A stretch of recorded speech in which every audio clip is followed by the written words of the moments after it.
કાઉ ચાજા કાગોલિયા અને કાઉ ચાજા કપૂત, હકડી સી મયણ ભલી અને હકડો ભલો સપૂત. કુળમાં એકાદી ડાઈ દીકરી હોય અને એક સપૂત દીકરો હોય તો વધારે સંતાનોની જરૂર નથી. મારે વાત કરવી છે બહાદુર દીકરીની. વાત 700 વર્ષ પહેલાની છે.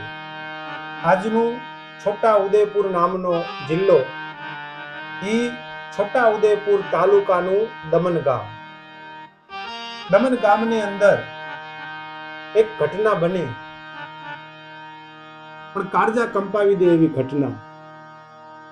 માણસને પ્રાણી પ્રત્યે કેવો લગાવ હોય, કેવો પ્રેમ હોય, એની આ સત્ય ઘટના છે. દમન ગામની અંદર મુખ્ય વસ્તી આદિવાસી ભાઈઓની, અને એમાં એક ભૂદેવનું ખોરડું. ભૂદેવના ખોરડાની અંદર 5-6 સભ્યો, અને એમાંય એક ડાઈ દીકરી, બહાદુર દીકરી, અને દીકરીનું નામ દેવલ. આદિવાસી બાળકો સાથે રમી જંગલો ખોદતી હોય, નર્મદામાં ધુબાકા મારતી હોય, અને જંગલોના ઝાડ પાન સાથે એને પ્રીત થઈ ગઈ હોય. કયા પ્રકારના ઝાડ છે, કયા પ્રકારના ફળ છે, કયા પ્રકારનું લાકડું છે, અને નદીમાં તરવું હોય તો એના માટે રમતની વાત. જેમ માછલી રમત રમતી હોય, તરતી હોય, એમ દેવલ નર્મદાના પાણીમાં ધુબાકા મારે ને તરે. કહેવાય છે કે એની સાથે કદાચ હોડ માંડવામાં આવે તો કોઈ પુરુષ પણ હોડ જીતી શકે નહીં, એવી તરવામાં પાવરતા. સામે પાણીએ તરવું એના માટે રમતની વાત હતી. પણ મિત્રો, દમન ગામની અંદર, બ્રાહ્મણ કુળની અંદર આ દીકરી લાકડા વીણે, ફળ ફૂલ જંગલમાંથી તોડી લાવે, પોતાની ભાભીને મદદ કરે. પોતાના પરિવારમાં દાદા છે, દાદાને દેવલ બહુ વાલી. કોઈ દિવસ પોતાના પૌત્રને દાદા ઠપકો આપે, પણ દેવલને કોઈ દિવસ કાંઈ ન કહો. વાલી દીકરી હતી આ. પણ ઘટના કાંઈક એવી ઘટે, બરોબર હાડ મહિનાની શરૂઆત થાય અને નર્મદા નદીની અંદર 2 કાંઠે પાણી વયા જાય. અષાઢ મહિનો એટલે અષાઢ કભુંબીય લુંબીય અંબર વદડ બેવડ ચોવડિયમ મહલાર મહેલીય લાડ ગહેલીય નીર છલે ન જલે નલિયમ અંદ્ર ગાજ અગાજ કરે ધર ઉપર અંબ નયા સર ઉભરિયા અજમાલ નથુ તણ કુંવર આલન સોય તણી રત સંભરિયા અષાઢ વર્ષે એલિયન ગાજ વીજ ઘન ઘોર તેજી બાદ્યો તરુવરે મધુરા બોલે મોર મધુરા બોલે મોર તે મીઠા ઘણમુલા સાજન સપનામાં દીઠા કે તમાચી સુમરો વિસાણી ઢેલને મનાવે મોર. એવો એમ કહેવાય કે અષાઢ મહિનો નર્મદામાં 2 કાંઠે પાણી વયા જાય, અને ગામના છોકરાઓ સાથે દેવલ પણ નદીના પૂર જોવા માટે જાય. અને એમાં એક ચંદનનું ઝાડવું મૂળિયા હોતક ઉખડી અને પાણીમાં તણાતું હતું. પણ ચંદનના ઝાડવાને જોઈને દેવલથી ન રહેવાનું હો. આ એકાદ ઝાડવું જો કદાચ આવી જાય તો એમાંથી ઘણા બધા સુગંધીદાર લાકડા થાય અને મંદિરમાં તિલક કરવા પણ કામ લાગે. અને ચંદનનું લાકડું છે ને કિંમતી છે. છોકરાઓએ મનાઈ કરી કે દેવલ, આ તો અષાઢના વરસાદના પાણી છે અને 2 કાંઠે પૂર હાલ્યું જાય છે, એ લાકડું લેવા ન જવાય. પણ દેવલ 1 ને 2 ન થઈ હો. એમ કહેવાય કે પોતાના ઘાઘરાનો કોસેટો વાળી અને નર્મદાના નીરમાં ઝંપલાવે. તરતા તરતા ચંદનનું ઝાડવું તણાતું હતું. બરોબર એના મૂળિયા પકડીને ઉપર બેહી જાય ત્યાં તો ઝાડવું દાળ પાંદડા અધર થાય. અને દાળી પાંદડા અધર થાય એટલે એમાં એક વાઘનું બચલું હતું. વાઘના બચલાને જોઈ અને કાંઠે ઉભેલા તમામ બાળકો કહેશે કે દેવલ મૂકી દે ઝાડવાને, દેવલ ઝાડવાને મૂકી દે, એના માથે વાઘ છે.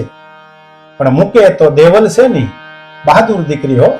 ઝવેરચંદ મેઘાણી જ્યારે ચારણ કન્યા વિશે લખતા હોય, હાવજ ગરજે વનરા વનનો રાજા ગરજે, ગીર કાંઠાનો કેસરી ગરજે, ઐરાવત કુળનો હરી ગરજે, કડપાતરિયો જોગ્યો ગરજે, મોફાળી માતેલો ગરજે, જાણે કો જોગંદર ગરજે, નાનો એવો સમદર ગરજે. એવી આ દેવલ દીકરી એમ કહેવાય કે મસ્તી મસ્તી તરતી તરતી પરસીવે રેબઝેબ થઈ ગઈ હોય, પણ ઝાડવા હોતે વાઘના બચલાને બચાવી અને નર્મદાના કાંઠે લાવે. વાઘનું બચલું થાકી ગયું હતું અને ટાઢથી થરથર ધ્રુજતું હતું. આંખ ખુલતી નહોતી એટલે દેવળ એને છાતીએ ચાંપ્યું. બહાર લઈ જાય, પોતાના ઝૂંપડે જઈને તાપણું કરે, વાઘના બચલાને તપાડે, પણ વાઘના બચલાને કળ વળતી નથી. છાજનું ટાણું થાય એટલે દેવળે નક્કી કર્યું કે હવે આને શરીરના હૂંફની જરૂર છે.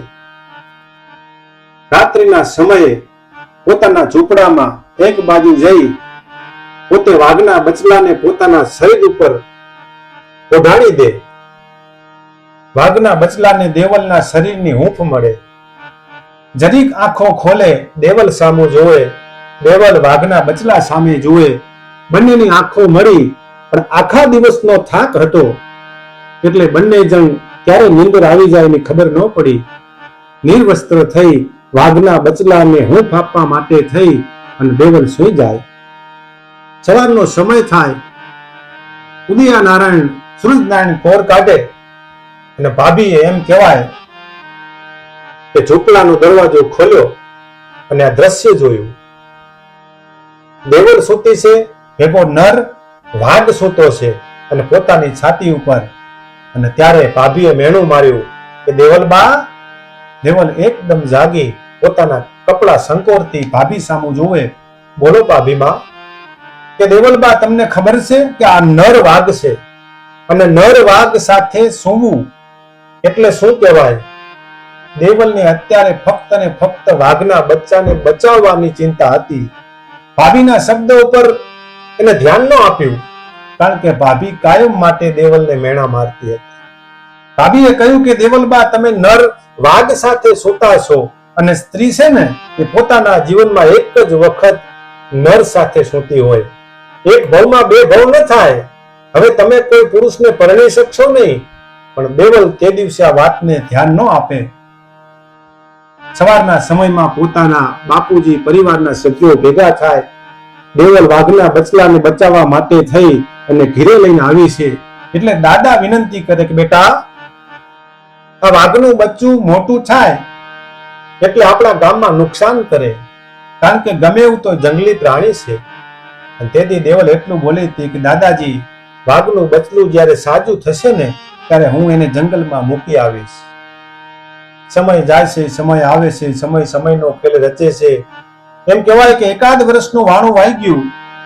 દેવલે પ્રયત્ન કર્યો, બે વખત વાઘના બચલાને જંગલમાં મૂકી આવી, પણ વાઘને ને દેવલને એવી પ્રીત થઈ ગઈ હતી કે બચલાને ગમે એવા અઘોર જંગલમાં મૂકીને આવે, પણ સાંજ થાય એટલે વાઘ છે ને એ દેવલ પાસે આવી જાય. દેવલ અને વાઘ બેના ખોડિયા નોખા હતા, પણ પ્રાણ એક થઈ ગયા હતા. બંનેને એકબીજા વગર ચાલે નહીં. વાઘને દેવલ વિના ચાલે નહીં અને દેવલને વાઘ વિના નો હાલે. મિત્રો, ગામની અંદર ચર્ચાઓ થવા માંડી કે બ્રાહ્મણની દીકરી દેવલ વાઘ સાથે એવી પ્રીતમાં મળી ગઈ છે કે બંને એકબીજા વગર રહી શકતા નથી. અને એકાદ વર્ષનું વાણું વાય એટલે વાઘનું બચલું યુવાન અવસ્થામાં આવ્યું. અને તે દિવસે ફરીથી ભાભીએ એક દિવસ મોકો જોઈ અને દેવલને મેણું માર્યું કે દેવલબા, તમે એમ કહેતા હતા કે વાઘના બચલાને હું મૂકી આવીશ, કે વાઘના બચ્ચાને તમે મૂકી આવતા નથી, આનું કારણ? અને ત્યારે દેવલે ભાભીને સ્પષ્ટ શબ્દોમાં કહી દીધું કે ભાભીબા, વાઘના બચલાને હું 2 થી 3 વખત જંગલમાં મૂકીને આવી, પણ રાત પડે એને મારા વિના ચાલતું ન હોય ને એવું લાગે છે, એ આવતું રહેશે, આમાં મારો શું વાંક ગનો? ભાભી કે એમ ન હાલે, તમે એની સાથે પોઢો છો અને મેં તમને પહેલાય કીધું હતું કે બાઈ માણસ થી નર સાથે પોઢાય નહીં. તમે એક ભવમાં બે ભવ કરશો?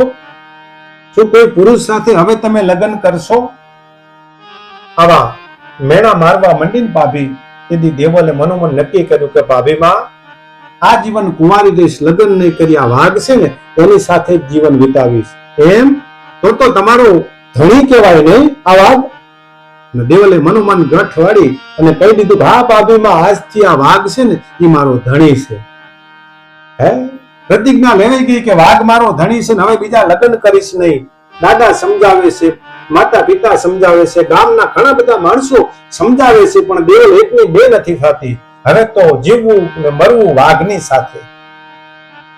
મિત્રો, કદાચ તમને એમ થાય કે એ વખતમાં ગુજરાતમાં વાઘની સંખ્યા હતી, તો આ 700 વર્ષ પહેલાનો સત્ય ઘટનાનો પ્રસંગ છે. એ વખતમાં ગુજરાતમાં ઘણા બધા વાઘની સંખ્યા હતી. ગામ લોકોએ નક્કી કર્યું કે હવે ગામમાં દેવલને વાઘને રખાય નહીં, કારણ કે વાઘ છે એ જંગલી પ્રાણી, કોઈક દિવસ કોઈકને નુકસાન કરે, એટલે ગામની બહાર થોડીક જમીન આપી અને ઝૂંપડું બાંધી દે. દેવલ વાઘને લઈ અને જંગલમાં રહેશે. પોતાની વાડી છે, અગરી ભેંસના દૂધ, ઘી, મકાઈના રોટલા બનાવીને વાઘને ખવડાવે. વાઘ છે ને એ હવે જંગલી નહીં પણ શાકાહારી બની ગયેલો. રોટલા, દહીં, દૂધ અને મીઠી ફોરવાળા ઘી ખાઈ અને તંદુરસ્ત બની ગયેલો યુવાન વાઘ અને દેવલ બે ઝૂંપડામાં પોતાનું જીવન વિતાવે છે.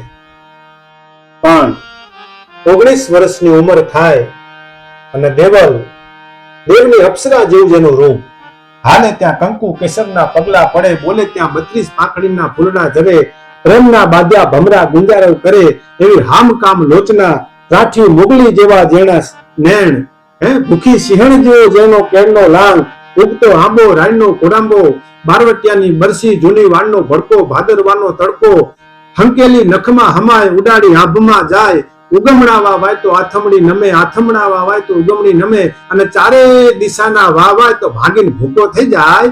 આવી એક હંસલી જેવી, એક અપ્સરા જેવી દેવલ, પણ એના રૂપને કોઈને ધાજ લગાડી હો.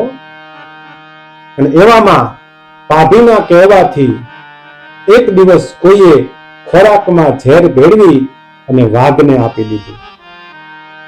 ઝૂંપડામાં દેવલ નહોતી, ભાભી જાય અને વાઘને ખોરાક ખવડાવે. ખોરાકમાં ઝેર હતું અને વાઘે પોતાનું પ્રાણ પંખીડું છોડી દીધું. મિત્રો, વાઘનું મૃત્યુ થાય. દેવલ ગામમાંથી આવે છે ને જોવે છે તો વાઘ હાલતો ચાલતો નથી, આંખો ખુલી રહી જાય છે, પણ દેવલ સામે કઈ પ્રત્યુત્તર આપતો નથી. દેવલે ખૂબ ઢંઢોળ્યો, પણ આજ વાઘનું પ્રાણ પંખેડું ઉડી ગયું. દેવલ આખી વાતનો તાગ જાણી ગઈ. વાઘનું કોઈએ ઢીમ ઢાળી દીધું છે. હવે વાઘ આ દુનિયામાં રહ્યો નથી. દેવલ ગામમાં કંધેરો પીતાવે કે આજ ધણી તરીકે મેં જેને રાખ્યો તો એ વાઘ મૃત્યુ પામ્યો છે. અને પોતાનો ધણી મૃત્યુ પામે ને એટલે એની સ્ત્રી હોય એ સતી થાય. ગામ લોકો સમજાવે છે કે દેવલ, આ તો વાઘ છે, પશુ છે, એની સાથે તારે સતી થવાની જરૂર નથી.